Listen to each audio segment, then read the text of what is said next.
নমস্কার, আমি বিশ্বনাথ চক্রবর্তী, রাজ জ্যোতিষী। আপনাদের সকল পরিবারকে আমি নমস্কার জানাই। আজ যে ব্যাপারটা নিয়ে আলোচনা করব সেটা হচ্ছে অর্থ সংকট। অর্থ বাড়িতে থাকছেই না। ব্যবসা করে নিয়ে এসছেন, অর্থ যেন শেষ হয়ে যাচ্ছে। চাকরি থেকে মাইনা নিয়ে আসছেন, 5-6 তারিখের মধ্যে সব শেষ হয়ে যাচ্ছে।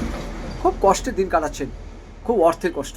যাদের এরকম গৃহে প্রচণ্ড পরিমাণে অর্থ কষ্ট হচ্ছে, অভাব অভিযোগ ছাড়ছে না, শুধু ভিডিওটা আপনাদের জন্য। এটা করবেন, খুব ভালো উপকার পাবেন। সবাই করবেন, পুরুষ মহিলা সবাই করবেন। কি করবেন?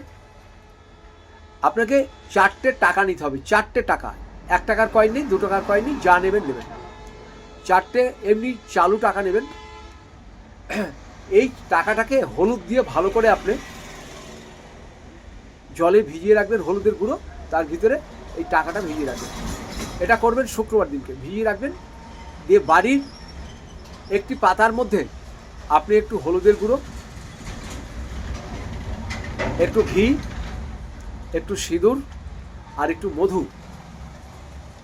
কি বললাম? একটু হলুদের গুঁড়ো, একটু সিঁদুর, একটু মধু আর একটু ঘি। এটাকে একটা কোটোর মধ্যে ভালো করে মাখবেন।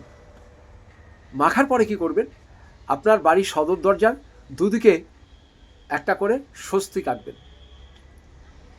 সদর দরজার দুদিকে ভিতর দিকে আঁকবেন, 2টো করে স্বস্তিক আঁকবেন। আর বাড়ির মধ্যে 2টো আঁকবেন স্বস্তিক। সে শোবার ঘরে হতে পারে, রান্নাঘরে হতে পারে। বাড়ির 2 কোণাতে 2টো স্বস্তিক আঁকবেন। এই 4টে স্বস্তিকের উপরে এই 4টে স্বস্তিকটা আঁকবেন কিসে করে? যে ওইটা আপনার গুলালেন, হলুদ, ঘি, মধু, এগুলো দিয়ে যেটা গুলালেন, সিঁদুর দিয়ে গুলালেন, সেইটা দিয়ে স্বস্তিক আঁকবেন এই অনামিকা দিয়ে। আঁকার পরে তার উপরে আপনার ওই যে হলুদে ভিজানো টাকাগুলো ছিল, সেই 4টে টাকা 4টে স্বস্তিকের উপরে রেখে দিন। 4টে টাকা 4টে স্বস্তিকের উপরে রেখে দিন। আর কিচ্ছু করতে হবে না।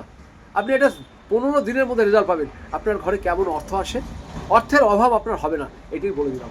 ঘরে আপনার লক্ষ্মী ঢুকে থাকবে। এগুলো উঠাবেন না, 15টা দিন রাখবেন, না হলেও কম করে 7 দিন রাখবেন। আপনি 3 দিনের পর থেকে বুঝবেন আপনার অর্থনৈতিক অবস্থা ধীরে ধীরে ভালো হয়ে যাচ্ছে। ভালো থাকবেন, নমস্কার দেবেন।